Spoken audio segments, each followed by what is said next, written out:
Salut les irmãos, j'espère que vous allez bien. A verdade é que eu não conheço muitos filmes de zumbis. Pra mim, filme de zumbi foi Resident Evil e eu não assisti The Walking Dead. Só que essa semana eu tava vendo o filme Alive, que me lembrou o filme A Noite Devorou o Mundo, e depois eu fui ver o filme Alone. E por isso, essa semana a gente vai falar desses filmes, fazendo uma comparação e análise entre os filmes. Afinal de contas, os três filmes eles têm a mesma história. Um dia você tá lá e acontece um apocalipse zumbi. Por sorte ou por azar, você está dentro de casa, no conforto do seu lar, então você acaba sobrevivendo, por mais tempo pelo menos. E já coloca aí nos comentários como você sobreviveria a um apocalipse zumbi. Mas para sobreviver mesmo, eu vou precisar do seu like, que você curta, que você compartilhe, que você se inscreva no canal, ative o sininho, é muito importante. Vamos que vamos. A primeira coisa a dizer é que é dito que Alone é uma cópia do Alive.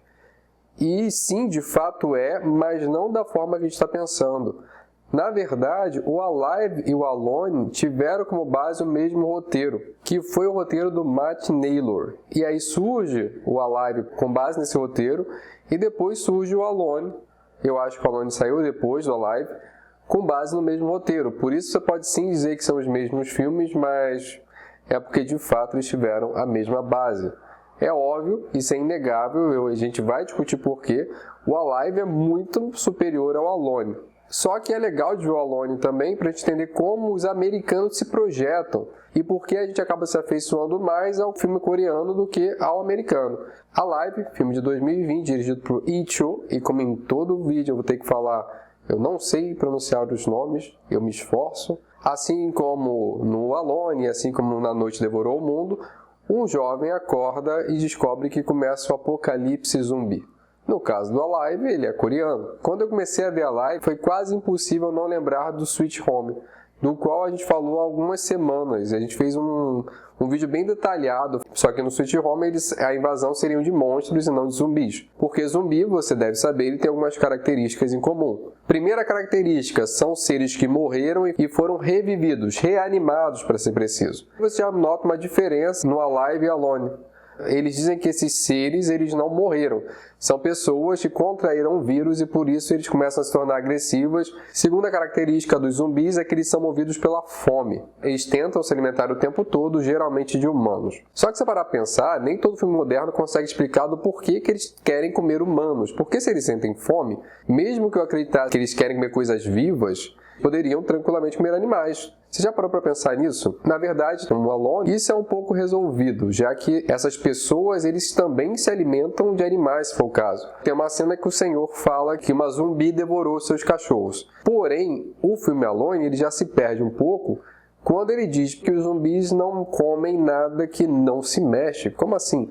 Se você estiver dormindo, ou no caso do filme sedado, paradinho no seu canto, o zumbi não vai te devorar. O filme Alone, se você quer escapar de um zumbi, é só deitar no chão e fingir de morto. Já Na Noite Devorou o Mundo é um tipo de filme que eles de fato se perdem, já que a princípio, aparentemente, os zumbis não devoram animais. Tem uma cena do gatinho que o gatinho está tranquilão ali em meio aos zumbis e nada acontece. Talvez o que você não saiba é que isso começou, essa ideia dos zumbis devorarem seres humanos. Para ser mais específico, os zumbis precisam comer o cérebro humano.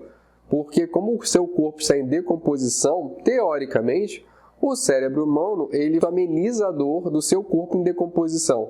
Por isso que no início, na base, os zumbis se alimentavam de humanos e, na verdade, dos cérebros humanos. É que isso foi se perdendo com o tempo e os zumbis tiveram modificações. Hoje em dia, é muito fácil você ver um zumbi correndo. Mas isso não acontecia desde sempre. O zumbi sempre foi uma coisa meio lenta. Afinal, é um corpo em decomposição. Logo, ele, imagina, seu corpo em decomposição e você está correndo. No mínimo, você ia perder uma perna nesse processo.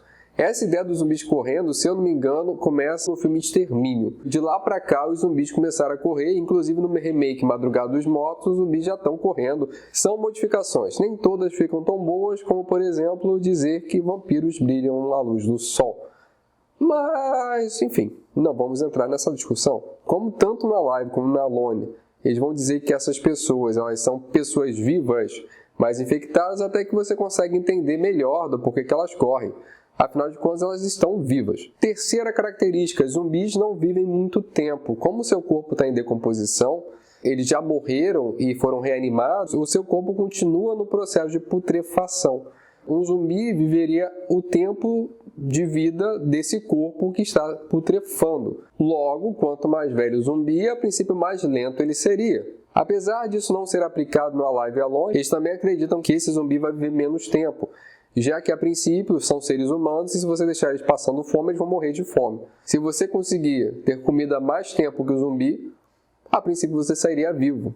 Na Noite Devorou o Mundo, isso não é nem mencionado, mas a princípio parece que os zumbis são eternos. 4. Os zumbis, eles são burros. Ponto. O zumbi é um bicho burro, simples assim.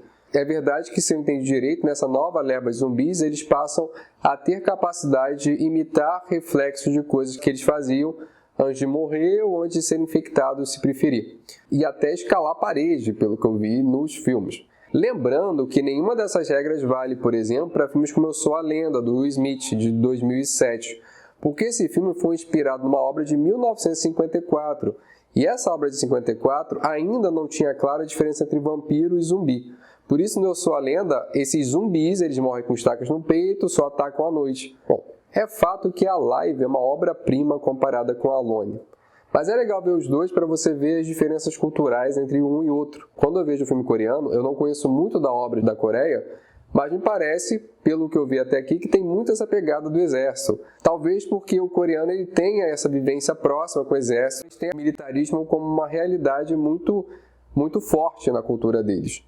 Outra coisa que eu percebo no cinema coreano, para quem gostar, quem assiste muito pode colocar nos comentários, é que parece que eles gostam muito de pegar esse jovem como protagonista, esse jovem que fica em casa jogando, que não trabalha ainda, às vezes que é um neném, né? Nem trabalha, nem estuda, mas são coisas que eu percebo com base nos poucos filmes coreanos que eu vi. Talvez conforme eu for aumentando meu conhecer sobre filmes, eu possa ver que não tem nada a ver. Inclusive, o filme coreano ele tem uma humanidade que o filme americano, como a gente vai ver, não tem. Por exemplo, quando o cara entra na sua casa e você automaticamente expulsa o cara. Eu não quero você na minha casa, sai daqui. É claro que o roteiro ele é maroto para você não ter a sensação que o protagonista é uma pessoa ruim. Para o cara que entra na casa, logo em seguida ele se transforma no zumbi. Assim você acha que ele agiu corretamente ao expulsar alguém para morrer no corredor cheio de zumbis. Já o filme Alone, misericórdia, ele tem uma arrogância em detalhes que irritam. Quando você coloca o nome do personagem principal de Aidan e faz ele conhecer a sua parceira Eva, caramba, Adão e Eva, meu Deus, eles vão repovoar o mundo. Essa referência até o Capitão América entenderia. Eu entendi a referência. Mas tudo bem, tanto no filme americano como no coreano, sim, a gente pode dizer que o personagem principal ele é mimado. Mas o filme americano ele eleva o nível. Porque se o filme coreano tem um jovem que fica trancado jogando, mas vive com os pais, e você então vai dizer que ele tem, não sei, talvez 17, 18, não sei, eu realmente não pesquisei. No caso do filme americano, ele é aquele cara que os pais pagam o aluguel, aquele boy que cada noite está com uma menina, que os pais pagam o aluguel, mega mimado. Então eu não sei você, mas eu não consigo me identificar com esse personagem. E a princípio eu nem consigo me afeiçoar a ele. Você acaba se afeiçoando ao longo do filme em algum nível porque só tem ele. Mas ele foge da realidade, pelo menos da minha realidade, e eu suponho que de muitos outros que também assistiram a Live e Alone. E por isso acabam preferindo o Alive. E o que foi essa parceira que eles colocam? Quando você tem um filme Alive, a parceria entre os personagens é muito legal. Um ajuda o outro.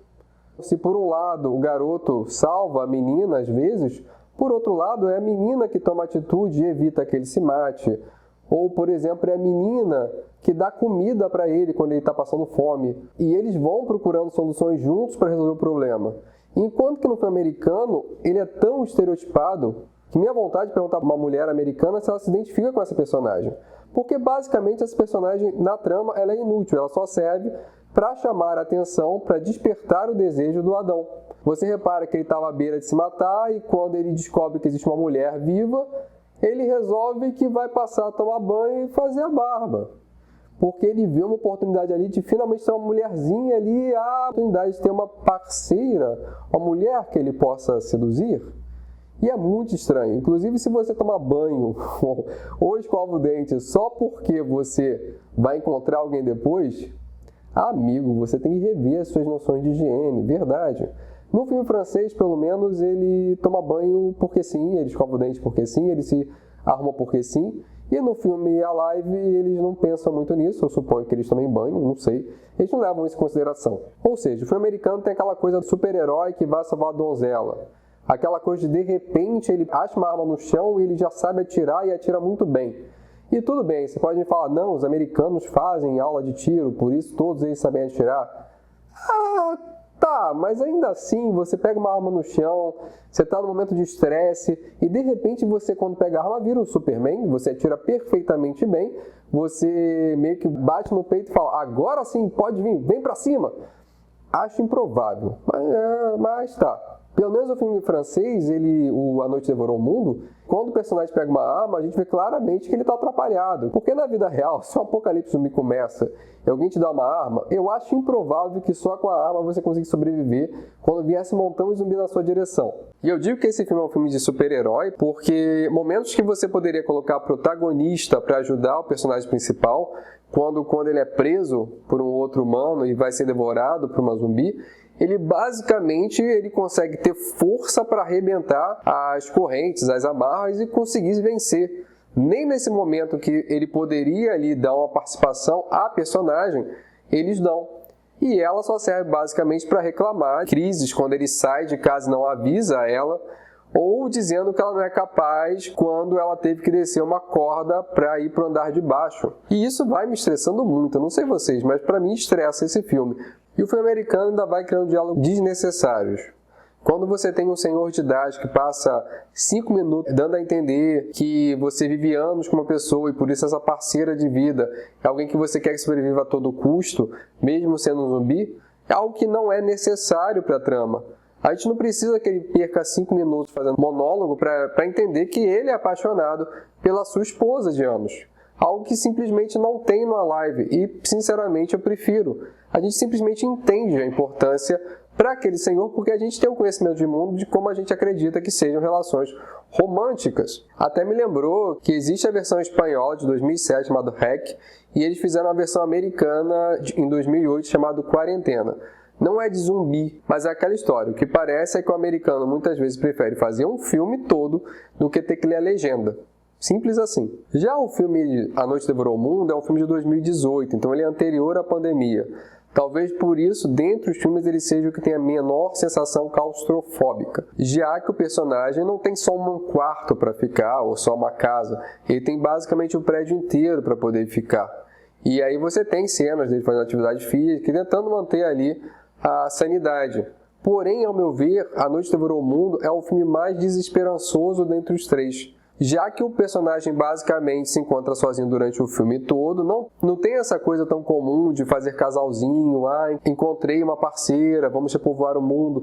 Isso meio que não existe na Noite Devorou o Mundo. Trabalha bem questões psicológicas, você não sabe se de fato ele está ouvindo coisa, ele está ficando louco, além da relação que ele cria com um zumbi que ele acaba adotando como um zumbi de estimação. Isso é muito legal, porque de fato, se você ficar sozinho, nós somos seres sociais, então você vai começar a humanizar coisas, para que você possa ter uma sensação de não estar sozinho. É o caso do Wilson, no filme O Náufrago. E, ao contrário dos outros filmes que terminam com uma certa esperança, o filme A Noite Devorou o Mundo, não vou dizer que acaba mal o filme.